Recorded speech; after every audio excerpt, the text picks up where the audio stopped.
So here's the pontoon boat. This is a 1987 Sylvan pontoon boat, and I'm basically reworking all the deck supports.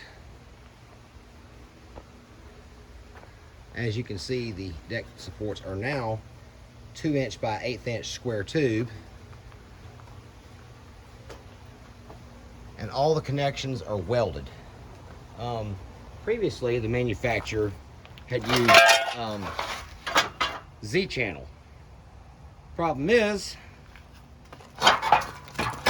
they use steel bolts to make the connections. And look at that. Look where the electrolysis ate it up. So, a lot of the places, of course you can't see, well, you can see right there.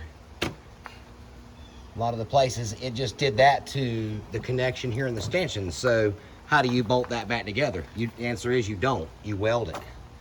See where it ate that up? So I had to move the tube over a little bit from where it was. But I've tied it in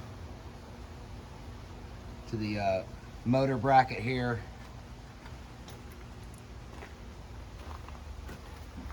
And now all I got to do is, you can see all these marks here.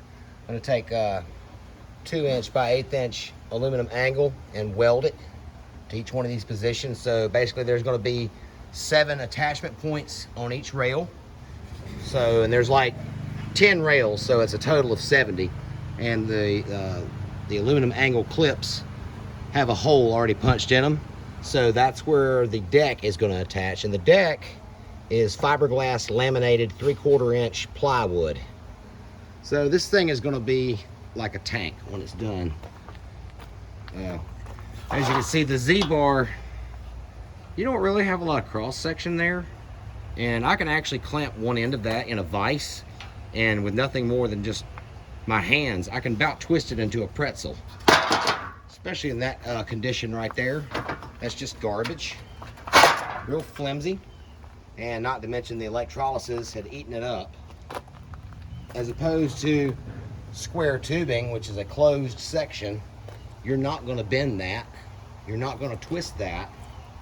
And as far as the attachment points, I had thought about just drilling through the tube and bolting the deck to that, but then you're compromising the tube by putting holes in it. So the clips is going to work out better. Anyway, long process. Totally unnecessary. If the manufacturer had bothered to use stainless steel bolts to connect the stanchions of the pontoons to the Z-bars, it would have been fine.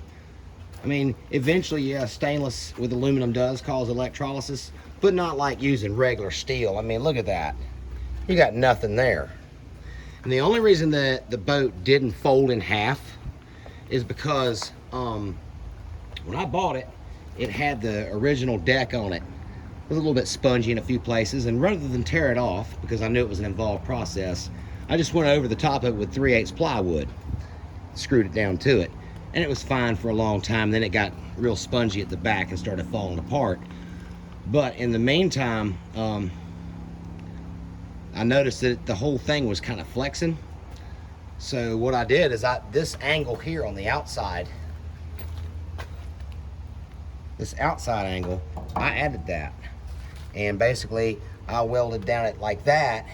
And then I caught the overheads. Of course, I didn't do it on these because this is the square tube. And obviously, I'm able to weld on the top side. But when the deck was on the boat, I couldn't weld it from the top side. The only thing I could do was catch the overhead there on the outside and then catch it there on the inside to the Z-bars. And that's really all that was holding the damn thing together, was the welds on the Z-bars, because most all of the steel bolt connections had failed. So anyway, yeah, you can see some of the old welds on the Z-bars. I even had tied it into the motor bracket area. But you know, like I said, those Z-bars, they're flimsy. This right here is going to be a lot stronger. And then when I put the plywood deck on here, it's going to sew it all up, and it's going to be like a battleship.